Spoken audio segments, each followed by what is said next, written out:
ওই আকাশ হাসপাতালে গিয়ে জীবন বাঁচাতে পারলেও আইনের পোশাক গায়ে রাখতে পারবে না।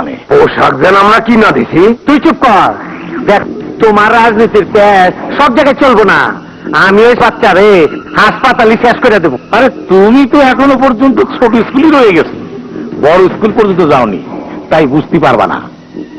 আকাশকে হাসপাতালে মারিয়ে ফেললে পুলিশ ডিপার্টমেন্ট তোমাক আর আমাক চারিদিক থেকে জাল বিছায়ে ঝাটকা মাছের মতো ধরে ফেলবে।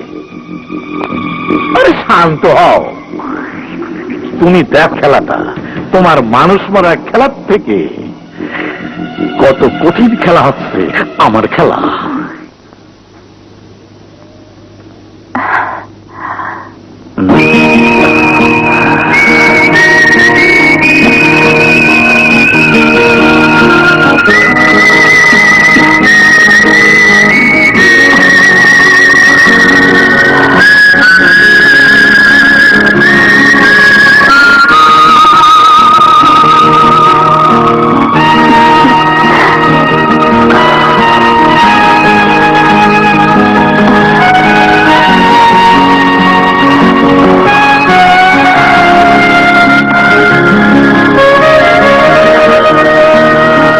অফিসারের কাছে এমন ব্যবহার আশা করিনি।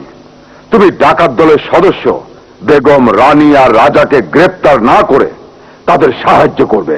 স্যার, আপনার এই অফিসারের কচি বয়স তো, তাই কচি ভাইয়ার রূপ যৌবন দেখে অফিসার পাগল হয়ে গেছে গা। আপনি পাগল ছাড়ার ওষুধ দিয়ে দেন, দেখবেন পাগল ঠিক হয়ে গেছে গা। সেটা প্রাস্কেল, নিজের অপরাধ থাকার জন্য আমার চরিত্র নিয়ে আজে বাজে কথা বলছো। দেখেন কমিশনার সাহেব, দেখেন আপনার সামনে কেমন ফোঁস করে গেল।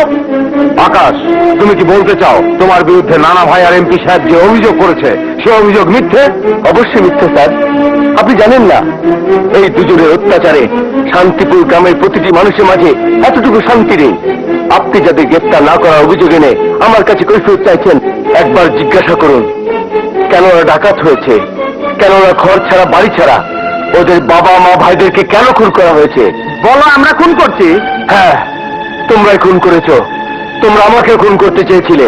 আমি যদি বলি তোমার আহত হওয়া, হাসপাতালে যাওয়া পুরোটাই একটা নাটক, তুমি আইনের চোখে ভালো থেকে ডাকাতদের সহযোগিতা করার জন্য তুমি নিজেই এই নাটক তৈরি করেছো। মিথ্যে কথা স্যার, নাটক আমি করিনি, নাটক করেছে এরা দুজন। তাইলে দয়া করে কইবা, তুমি ওসি সাদেকুল্লাহর খুনিরে গ্রেপ্তার করতেছো না কেন? নাকি কইতে চাও সাদেকুল্লাহ খুন হয় নাই, আত্মহত্যা করছে? জবাব দাও, জবাব দাও।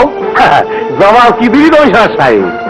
সাদেকুল্লাহর খুনিদের এই জন্য গ্রেফতার করছে না, সাদেকুল্লাহ ডাকাতদের গ্রেফতার করতে চাইছিল, আর আপনার ভুয়ো অফিসার ডাকাতদের বন্ধু, হ্যাঁ, ওদের সাথে হাত মিলাইছে। মিস্টার দলিল চৌধুরী, আকাশ একজন মানি লোককে কিভাবে সম্মান দেখাতে হয় তুমি তাও ভুলে গেছো? শোনো, তোমার কথা যদি সত্য প্রমাণ করতে চাও তাহলে 15 দিনের মধ্যে তুমি ডাকাতদের গ্রেপ্তার করবে। যদি তুমি ব্যর্থ হও তাহলে আমি মনে করব এদের অভিযোগই সত্য। তুমি আইনের মানুষ হয়ে আইনের কাজ না করে অপরাধীদের নিজের হাতে আইনকে তুলে নেবার জন্য সাহায্য করছো, আর এর জন্য তোমাকে সাসপেন্ড করতে আমি বাধ্য হব।